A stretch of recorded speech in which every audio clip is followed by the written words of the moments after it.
First of all, I'd like to welcome Kannan Ravi Shirati, sir. Thank you, Raghu. Yeah, and he's an expert and a certified trainer for POSH.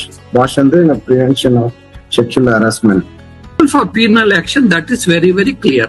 Because Section 4 clearly says, if you are having 10 ಜನಕ್ಕಿಂತ ಯಾವುದೇ ಸಂಸ್ಥೆಯಲ್ಲಿ 10 ಜನದ ಮೇಲೆ ಯಾವುದೇ ಸಂಸ್ಥೆಯಲ್ಲಿ ಕೆಲಸ ಮಾಡ್ತಿದ್ರೆ ಆ 10 ಜನ ಗಂಡಸರೇ ಇರ್ಬೋದು, ಹೆಂಗಸರೇ ಇರ್ಬೋದು, ಏನೇ ಕೆಲಸ ಮಾಡ್ತಿರ್ಬೋದು, ಪ್ರೊಡಕ್ಷನ್ ಇರ್ಬೋದು, ಸರ್ವಿಸೇ ಇರ್ಬೋದು, ಒಂದು ಆಫೀಸೇ ಇರ್ಬೋದು.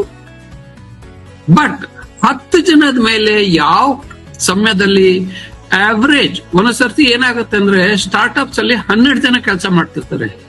ವರ್ಷ ಅದು ತಿಂಗಳು ಹೋದಂಗೆ ಒಂದೊಂದ್ಸರ್ತಿ 8 ಆಗ್ಬಿಡ್ತಾರೆ. ಮತ್ತೆ ಇನ್ನೊಂದು ತಿಂಗಳಾದ್ಮೇಲೆ ಅವ್ರು 12ಕ್ಕೆ ಹೋಗ್ತಾರೆ. ಅಂದ್ರೆ ಈ ಕಾಯ್ದೆ ಕಾನೂನು ಪ್ರಕಾರ 1 ವರ್ಷದಲ್ಲಿ ಆವರೇಜ್ ಆಗಿ ಯಾವುದೇ ದಿವಸ 10 ಜನದ ಮೇಲೆ ಆ ಸಂಸ್ಥೆಯಲ್ಲಿ ಕೆಲಸ ಮಾಡ್ತಾ ಇದ್ರೆ ಆವರೇಜ್ 10 ಪೀಪಲ್ ಆ ಸಂಸ್ಥೆಯಲ್ಲಿ ಇಂಟರ್ನಲ್ ಕಮಿಟಿ ಇರಲೇಬೇಕು, ಕಡ್ಡಾಯ. Thank you so much, Dr. Sini, for giving me this opportunity, and Raghu for taking so much of interest to push this forward. Yeah, thanks, Raghu. Thank you very much, sir. Thank you, sir. Yeah.